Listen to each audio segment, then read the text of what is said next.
easy as you like for vandenBerg.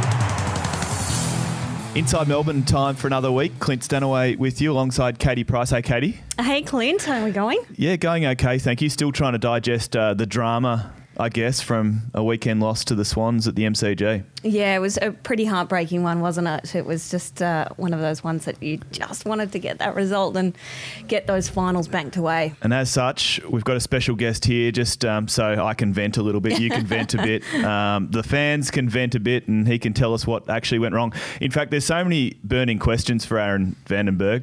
Vanders, welcome to the podcast. Thank you for having me. With thanks to our great friends at Zurich. So many issues to address from the weekend, but I want to start with the biggest of all, if I can. Yep. Not inside 50s, not goal kicking. Why do you spell your surname with a small v and a big B? I think that's a burning question. That's I think that's just the Dutch way of spelling it. Is that right? Yeah. 3 words, all small except for the capital B. So Man of the Mountain, I think it means. Does it really? Yeah. Man of the Mountain. I'm pretty sure. Oh, yeah. I like it. I like it too. There was actually one question about that, so there we go. There you go. Straight Answered. off the bat, from the outer. Start. So straight off the bat, from your opinion, what went wrong at the MCG on Sunday afternoon?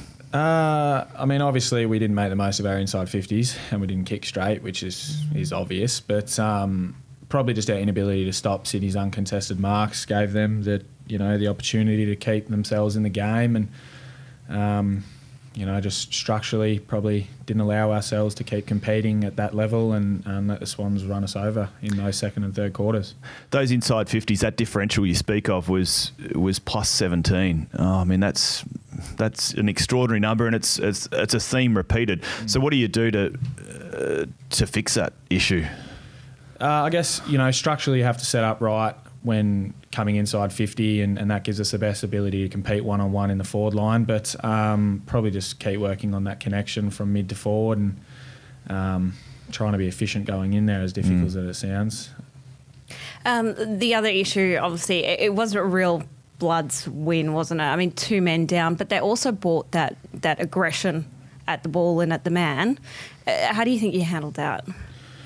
Yeah, I think probably in the second and third quarters we didn't handle it as good as we possibly could have. We started off well, and then they worked their way back into the game, and they have some really good mature players that have been very good for a long time, and it was pretty clear that they stood up when it counted. It's a young group that we have, and we do base our game off the contest, and it was a little bit disappointing not to, I guess, go as hard as we possibly could have. But and knowing, of course, that that's what you're going to cop in finals footy if you get there. Yeah, definitely. I mean, you only have to look at the little mountain that we have here with our contested possession differential, and we're very good in that area of the game, and it might have let us down a little bit on the weekend, but we know that when we play our good footy, it stands up against anyone, and regardless of whether we've won against the top 8 side or not, I still have a very good belief in the team that we can play. That's great to hear, but how do you feel when you hear club greats like Gary Lyon say that we are mentally weak and untrustworthy? I don't really place too much importance in what I hear outside of the football club. I think I had a look at something the other day that showed I think we were the 4th youngest team in terms of games, and mental resilience doesn't just come overnight. That takes a long time to build. Of course. And I don't think it's the case at all. We got some pretty resilient characters in the club, and I guess when push comes to shove this weekend, we're going to show it and come away with the 4 points, and then put all that doubt to bed. Well, that is the reality, isn't it? It's that all of the talk about not being a top 8 side, now you just simply have to. Yeah, we really do. I mean, we came so close against Geelong and so close against Sydney and a few other teams, and it does come down to that maturity and making the right decisions late in games when there's a lot on the line, and we're consistently learning from past games, and all we can do is show it this week and go over to Perth and have a really good game. In front of the big sticks, I think it was 10 goals, 18 from the boys at the weekend. Is that something you have addressed or will address?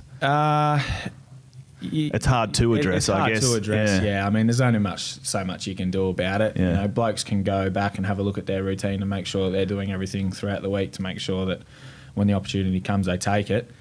I don't think it's been a consistent theme, has it, across the season? No, it hasn't been. No, I guess in big, some would say that in big matches it may have been, or that pressure again, or again in the narrative post-match, some were saying stage fright. Look, I don't believe that, but is goal kicking, does that come with the pressure of the situation of the game? Oh, certainly. I think, when you've got 50,000 fans there and it's a pretty important game against a big club, you definitely know there's a lot more importance to kick a goal.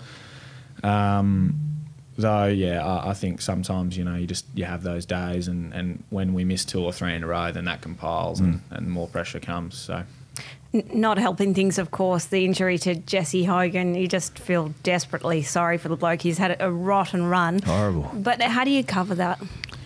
We've got we've got a great young player in Sam Wiedemann down at the VFL at the moment as a key forward, and I have no doubt that if he were to come in, he'd play a great role for us. And then I think we've also got some pretty good flexibility with who we can and can't shift through that forward line at times. First of all, I'm gutted for Jesse. I know exactly what it's like to have news that you're not going to be playing for the rest of the year, and you don't want that to happen to anyone, especially the run he's had. So. He's a tremendous young guy, and he'll come back from this, and I'm sure that we'll do our best to cover what we're missing. How is he? Because he came out, addressed the media, spoke. It seemed with a lot of maturity, but he also seemed quite pragmatic about things. Yeah, in the past, Jesse's had some problems, some issues with his back, and then obviously everything that happened last year, and. As time goes on, he just seems to get more mature every day, which is fantastic, because I didn't expect to see him like he was after the injury. I thought I'd see him a little bit flatter, and sometimes people think if you're not flat enough, then that means you don't care enough, and that's not the case at all. I think he's just starting to grow up now and realising that he's got a long career ahead of himself, and he's going to do everything he possibly can to get his foot right. But it's testament to what he's gone through to come out and face the media like he did and approach it the way he has. Vanders, is there a foot curse at the club? Like, what's going on? What's going on? No, I don't think so. I think sometimes you just have a bad run with something. 1 year it's hamstrings, 1 year it's something else, and we've just had a bit of a bad run. And while we're at it, Bernie Vince feel really for Burn right now as well. Shoulder at the weekend in the VFL. Have you spoken to him, and how's he going in the wake of that? Yeah, I sent him a message straight after the game, and the first thing that he said back was just make sure you get a win tomorrow. So that shows how much he cares about the team. Yeah. Contrary to the whole smiling thing. Of course. But Bernie was in pretty high spirits, and you never know, depending on how we go as an AFL club and a VFL team, that he may come back this year. It's not miraculous. But he's in pretty high spirits. I think he's just looking after himself at the moment, doing as much as he can. There's not a whole lot you can do at the early stages of surgery. Talking about injuries, great to have you back. I know you did get a little bit of treatment on the foot though on the weekend. How is everything? Yeah, no, it's good. That was, I wasn't having any problems. That was more just maintenance. I just want to make sure I kept the foot as warm and loose as possible throughout the game. But it's great to be back. It's been a long stint on the sidelines, better part of 2 years, and you sit there swimming laps and lifting weights by yourself, just wishing you'll get the opportunity again, and thankfully it's come. So 708 days, I think it was. I think Maxi said it was 874 or something like that. He's not a big facts man. Putting a bit of mayo on it, wasn't he, Maxi? But that's a long time. Mentally, how do you go about addressing that situation? As you mentioned, you and Paddy McKenna, I think, watching all your mates training in full flight, playing games of senior footy, and you're just you're grinding away in rehab.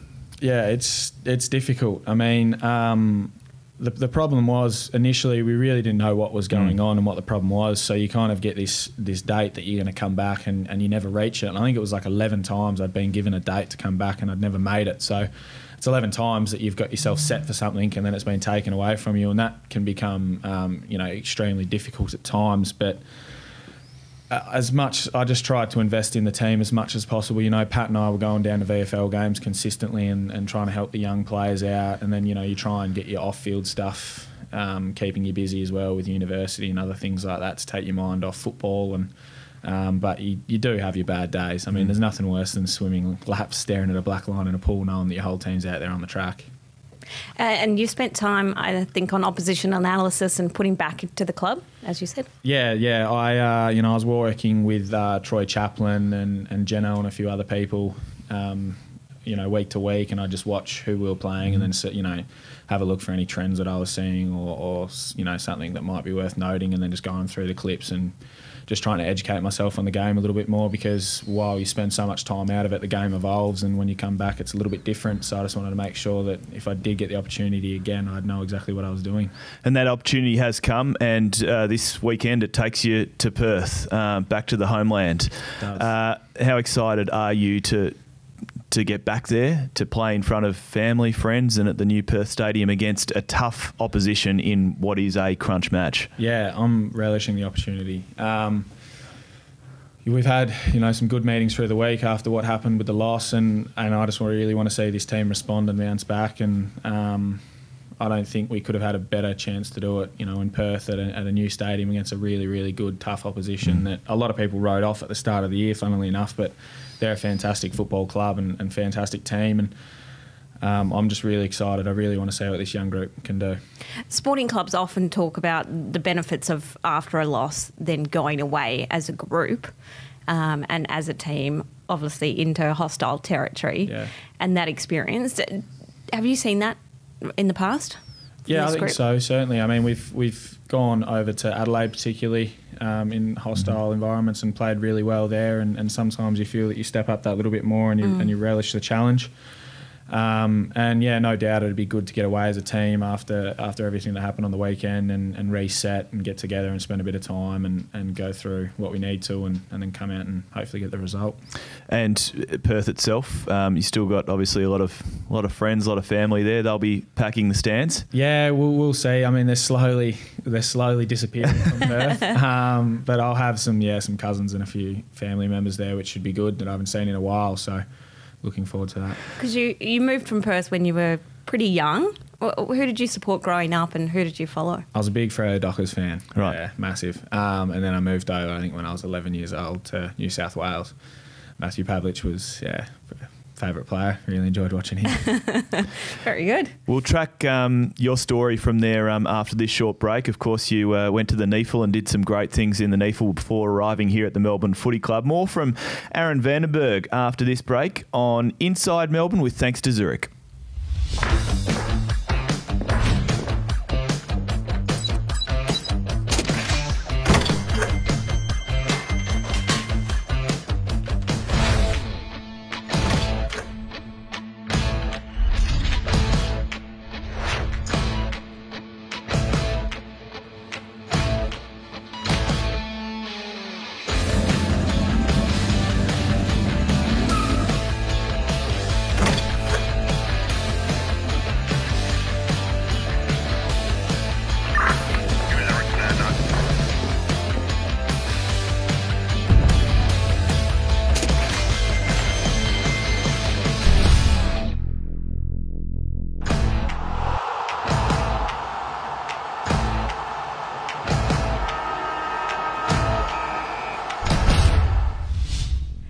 Welcome back to Inside Melbourne. We're here with Aaron vandenBerg, Clint Stanaway, our co-host here. We've got a question thanks to Zurich, all the hard-hitting ones, thanks to them, and that is, what do you truly love? What do I truly love? It's a difficult question. I'll probably say when I was growing up and at school, I used to go fishing quite a lot by myself down little rivers, growing up in the Bega Valley. Used to spend quite a bit of time by myself doing that, and I really enjoyed that. That was great. Do you still get out serenity there? Nowhere near as much. No, I find it very hard to get back home. And Melbourne's always cold and windy, so I'd rather steer clear of that. And steer clear of the Yarra too. Yeah. So we spoke before the break about your journey at a more junior level, growing up in Perth and then tracking to New South Wales, into the NEAFL, played for Ainslie, recruited to Melbourne. And there are plenty of stories about how you were recruited, but apparently one of them involves an eye-catching performance where you just got leather poisoning. How many possessions was it? I think it's allegedly 56, but 56 touches. I think Kelly O'Donnell would have something to say about that because I'm not sure if that's entirely true or not. I think you should go with it. Why not go with it? And when the call came from the Demons, obviously they'd made contact. I mean, had you been in discussions? How did it all happen? Yeah, I was playing some reasonable footy at Ainsley for a couple of years there, and my coach got on the front foot for me, which it was great, and called a few people that he knew. And I think it was Georgie Stone that used to work for the Melbourne Football Club that had a little bit to do at Sydney Swans prior to that. With Rosie, With Rosie. And my coach knew him quite well, and I think made a phone call in, and then also spoke to Jason Taylor. And Jason knew me briefly when I was a bit younger, and I probably didn't have the work rate at that younger age to play AFL football, and I guess he kind of just put the tab in the book and remembered me, and then I didn't really speak too much to the club until season's end, and it all happened really quickly after that. What was it like growing up as a teenager through the New South Wales system at that stage? Yeah, it's certainly, there's no premium put on football, that's for sure. No. I mean, when I came over from Perth, it was just footy, and then I think I came and played under 13s as an 11-year-old kid, and they could barely even field a team. I think it was 11 on 11 and you're playing a half field, so that was very different. And I spent my whole childhood playing on the South Coast, and it's not a very good standard of football. Certainly not if you want to go anywhere, and that's hence why I moved up to Canberra and thought I'll give it one last shot. So then you come to Melbourne, and I understand your living arrangement at the moment is far from ideal. I mean, the housemates are fairly dodgy, fairly seedy. Just tell us a little bit about that. Yeah, so I moved into a host family, and then after that... That wasn't the seedy, but the host family was a good one. Great, and then moved in with Jack. It's the current arrangement, yeah. And that was great. Yeah. And then obviously Jack left, and I took over his house, and now I've got, much to my dismay, Clayton Oliver, Angus Brayshaw, and young Dion Johnston. But I've got nothing bad to say about Dion. He's a fantastic young fellow. All right. The other two are okay, so tell us about the other two. What do they like to live with? They're interesting at times. Gussie's a ghost, so that doesn't really matter. Because his parents are only 5 minutes up the road. He tends to spend a lot of time there. Loves a free meal. Loves a free meal. Loves a free anything, really. And then, Clayton's the funny one. Very much a younger brother, older brother situation right there. We go head to head a lot, and he's certainly one of the most messy people I've ever met in my life, and I'm quite the opposite, so it can get difficult at times. But he's good fun. He's good value. What's his worst habit? Oh, geez, there's a few. Where do we start? He says. Probably it started with leaving food in the bedroom to the extent we had mice. Oh. Which, so I wasn't too keen about. So we knocked that on the head pretty quick. I think he had a couple living in his drawer, and he was okay with it until his girlfriend said, "I'm not coming over until you get rid of it." So, he spends a lot of time in his bedroom. Probably just gets there and just plays Fortnite all day. It's phenomenal. I don't know how many hours Kids the clock's these up. days, It's amazing. Hey, Caty, let's get stuck into our Inside Melbourne Ask Vanders section from the outer even, with thanks to Zurich. We've got a few hot topics on the agenda this week. Well, I think you may have answered this, but we've of course had one from Angus. Who's your favourite housemate? Clearly not him. Well, I mean, he was the one to comment, so I'll say Angus. I don't want to have any arguments when I get home. All right. Well, we've actually had a couple here from Julia McArdle and Melbourne Demons _. Both have asked who's the worst person to sit next to on a plane. I mean, I hit the tall barrier, so I get to sit at the front with the big boys, which is nice. And none of them are too bad, but look, that always comes up. Petrarca would be pretty annoying, but I don't know, Neville Jetta, I reckon. I'm going to throw a weird one out there. Neville Jetta, he's a pest. He's always in my ear. That. He'd be pinching me and making my life hell on that seat, just like the way he plays football. I saw a few clips. Actually, obviously in the lead up, he was on the front bar, but Alan Jakovic was at the game at the weekend. Did you know that? Did you know that he was there, Jacko? I didn't. No. Yeah, he was there front and centre. A question comes from Russell. Do you think we could sneak Alan Jakovic in as Hogan's replacement for the remainder of the season? Be good to watch, wouldn't it? It would be good to watch. I reckon he'd still go all right. He might have a hard time moving around. Just put him in the goal square. Yeah. Play him deep. Look. we run a bit more than probably you used to, so we'll see how he goes. But it's an option if it's free. I loved you celebrating at the weekend. Have you seen much of the replay? No, I haven't yet. There are a few great reactions from you. Is there? Oh, There is actually one question on this. Why do you always celebrate like you've won a premiership? Well, he's only 2 games back. He's only 2 games back, I know, so that's nice fair little enough. clip on the way out there. Probably because we were a few points down, and I knew the importance of the game, and get I just the boys wanted to up. win. Yeah, that's all I really care about. So I loved it. Plus, you've been out of footy for a long time. I just want to win. Yeah. It basically just comes down to winning. Competitive. So when you slotted that first goal on Sunday, and this comes from Ollie Thompson, thanks for your question, Ollie. How did it feel kicking that goal back on the G on Sunday? Do you sort of just sit back and think, well, there was a good chance that I might not have been here?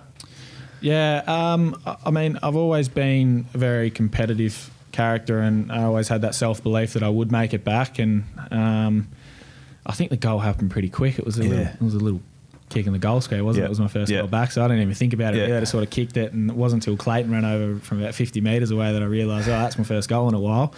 But it's exciting to be back out there, certainly. But yeah, I guess it just moved on pretty quick, and thinking about the next play, footy goes so quick now.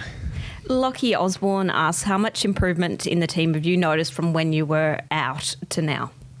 Heaps. There's a lot. Obviously, we have such a young group, and it's done. They've matured quite a bit in the last 2 years, and to be back out there, the instruction, the competitiveness, the will to win has certainly increased. And it's we've still got a little bit to go, and we're all aware of that. But probably just from a leadership point of view, in games and on the ground, it's nice to see us flick a switch when things aren't going our way, which probably we lacked in the past. I noticed you've actually got quite interactive on here on one of the questions, because it comes from Sammy Wiedemann. Yeah. Explain this, because the Weed asks, how does it feel to be constantly excluded from the change room cricket committee? What's all that about? It's harsh. And your reaction was, this hurts. It does hurt, yeah. We've got a little team of cricketers that, throw a couple of tennis balls around when we've got a bit of free time. And we started the cricket committee and got a bat and ball, all funded by the boys. And I was left out of it. I was left out of Sam's starting 11, and that was probably more crushing. Lack of Cuts ability? deep. Well, I don't think so. I bowl a good left-arm cutter, and he's just said it wasn't enough. So I've been working on my game, and I'm trying to work my way back in there. Right. Is there a B team?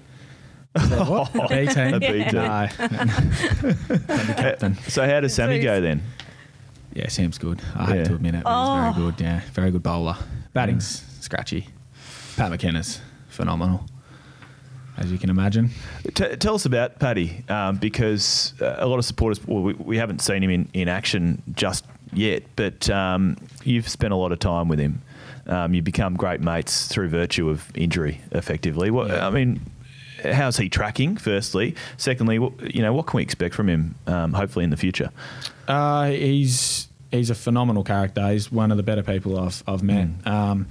And I think it's been, well noted. He's got great leadership ability, and he's just a great character to have around the club. But Pat's tracking really well. He hasn't had any setbacks with his latest hamstring, which is great, because that can be pretty difficult at times. I think he had 5 or 6 setbacks nearly, so that's a lot. But he's an extremely composed player. He's got good foot skills. He's a smart decision maker, and it's probably just about getting that continuity back in his game now.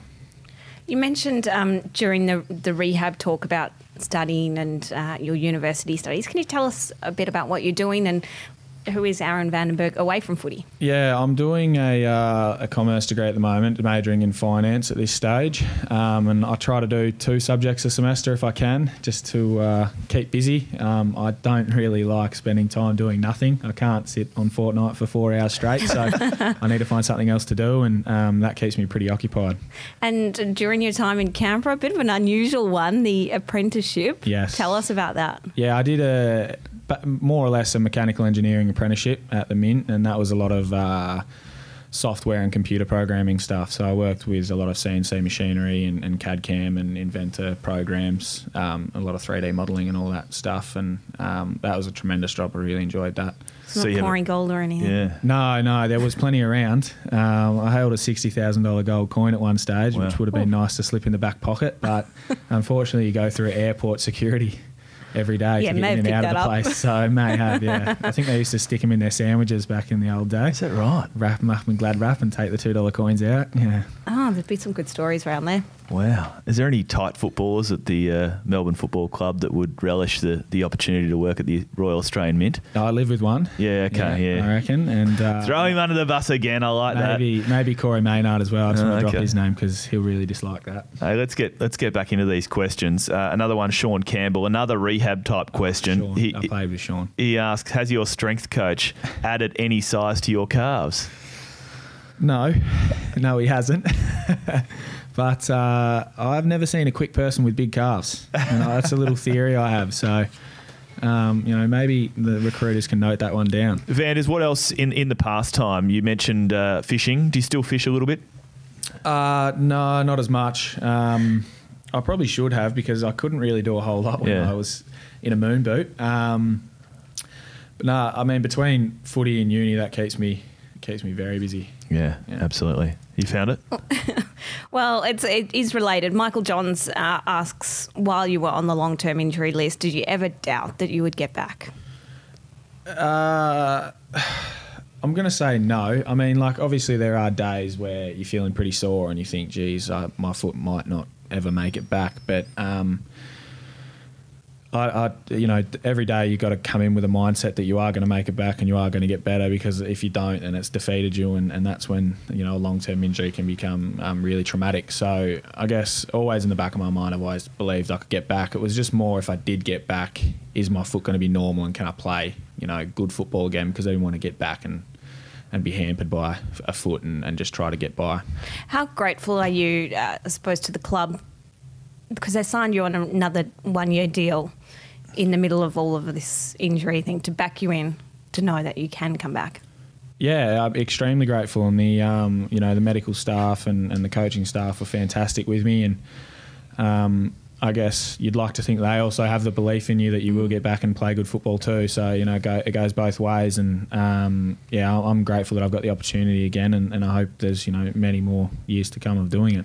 Do you have any awareness? And I take you to the MCG on Sunday when poor old Alex does his knee again. Do you have any awareness of that at the time? Like when he did it, did you sort of think, geez, this guy's just done his knee again? Yeah, when I saw it, I think one of the boys commented, and I was like, it doesn't matter, we've got to move on, we've got to get our structure right. And then it was probably 10, 15 seconds after that, I was thinking, oh, geez, this poor guy's actually done it. When I saw them, put their hands out for the stretcher and everything, you feel for him. And to go through, I think it was 5 knee operations, and to come back and have, a cruel ending like that, you don't want to say that to anyone. Yeah, you got to feel for the guy. It was a bit of a turning point as well, I felt, watching in the stands. It just felt as if they sort of really responded and rallied on the back of that. Yeah, probably. They got a fantastic culture. It's a great culture, isn't it? Fantastic club, yeah. So that doesn't surprise me in the slightest. So what does the week look like, Vanders, from here? I mean, we going to Perth to Optus Stadium on Sunday afternoon to tackle the West Coast Eagles, who sit second on the ladder at the moment. You mentioned the enormity of the challenge, but how does the preparation track from here? Have our main session tomorrow, hopefully have a good day on the track and get everything right. And then it's just preparing yourself for the game, getting ready, team meetings, and looking after the body and making sure that you're doing everything you possibly can to get up for the game. Everyone says the right things, but feeling positive? Oh, yeah, I am. Yeah, very Genuinely. much so. Genuinely, yeah. I mean, I've always got a very good level of confidence in this football club, and I know that when we are in our A game, we're a very, very good team. I have no doubt that this team will really turn it on Sunday. There's various stages of digesting a loss. I think, sort of anger initially, where are we at? Optimism. I don't know where I'm at. This is helping. As I said a few weeks back, it's very therapeutic. Yeah, it's like a sort of mini counselling session. But I just want to ask you, I think I know what the answer will be, but after a loss like that, is there genuine fire in the belly? Like, does it just sit in your gut for a few days? How do you digest it? I know you've got to digest it quickly, but does it still sit in your gut in the lead up, in the hours before a match? Yeah, I guess, post-sign, it's a gutted feeling, especially when you come so close, like we did, in such a tight game. And then I go through probably frustration, what we could have done better, what we didn't do, whether we were or weren't being a good teammate at times on the field. And then after that, it's moving on pretty quick, like really quick, okay, what did we do wrong? Where can we improve? We go over the game within 2 days and you have a look at all the little ins and outs. And yeah, you've already moved on. In those review meetings, does it get pretty honest? Certainly, and it's been getting more and more honest the longer I've been here too, which is good. Yeah, we'll go out there knowing we have to do a role for the team, do our job. And when one of us or some of us aren't doing it, it can get really frustrating. And, we're well aware that if you want to play good teams in good games and play finals football, then you can't be having these lapses. So we do get pretty honest about, where you should have been or what you should have been doing at the time and why you weren't doing it. And but at the same time, you've got to have a good culture that you can move on from that pretty quick and you get a response. Hey, Van, it's been great having you on Inside Melbourne on the podcast. It's been even better seeing you back in action. We're loving watching you out there. We're loving seeing your reactions to kicking big snags. And we hope doing it. We hope that come Sunday, you kick a few more, you play well, and that we get the 4 points. Let's hope so. Let's hope so indeed. Caty, thanks so much again. It's been a good one, and we'll be watching. We'll be watching come Sunday. You're going to make the trip? You're a Perth girl. Oh, unfortunately, I'm stuck in Sydney. I was stuck in Sydney to see the Swans game too, which was just awful because everyone it was going for them. So unfortunately I won't get there, but I will definitely be watching. Well, Vanders, thanks for being with us on Inside Mel. With thanks to Zurich, and make sure if you're not making the trip to Perth across the Nullarbor on Sunday, you're watching on the television at home, because you can be assured these boys have a fire in the belly. 4 points. Let's hope so. Big couple of weeks. We'll speak to you next week.